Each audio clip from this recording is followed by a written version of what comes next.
السلام علیکم ورحمۃ اللہ وبرکاتہ۔ میں ہوں محمد عمر گجر اور لایا ہوں آپ کے لیے نیٹ ورکنگ مارکیٹ سے بھرپور خبریں، سیکیورنیکس SRG کے بارے میں تمام تر تفصیلات۔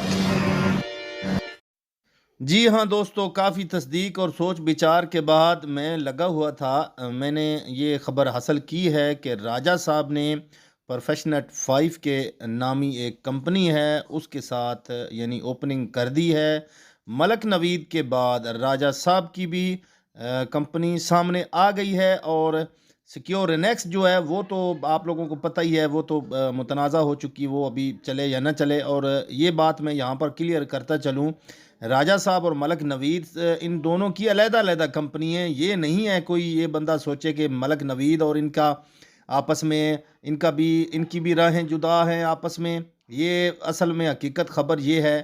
اور دوسری بات ہے، آپ اور میں SRG فیملی، ہمارے لیے یہ بہت دکھ کی بات ہے اور بہت کٹھن مسئلہ ہے، بہت برے حالات ہیں، کیونکہ جو لوگ میں نے کل بھی بتایا کہ سیف صاحب کے رائٹ ہینڈ بنے ہوئے تھے، جن لوگوں نے یہ ہمیں سارا کچھ کروا کر دینا تھا، ریکوری کروانی تھی، اور ہمارے جو پھنسے ہوئے پیمنٹ تھیں وہ واپس کروانی تھی، ان لوگوں نے اپنے اپنے پلیٹ فارم قائم کرنا شروع کر دیے ہیں۔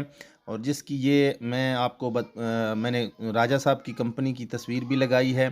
یہ راجہ صاحب نے اپنی کمپنی جو ہے نا پروفیشنل 5 نامی کمپنی ہے، دبئی کی ہے، اس کے ساتھ انہوں نے اپنا سفر کا آغاز کر دیا ہے۔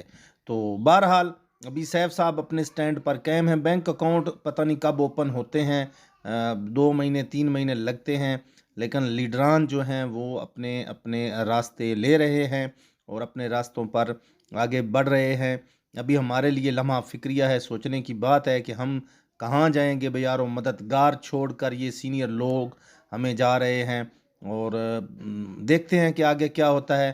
بہرحال اللہ خیر کرے، ہمارے پاس جو بھی خبر ہوگی انشاءاللہ انڈر گراؤنڈ ہم آپ تک لاتے رہیں گے۔ تمام تر سٹوریز ہمارے ساتھ رہیے، ہمارے چینل کو سبسکرائب کیجئے۔ شکریہ، اللہ حافظ۔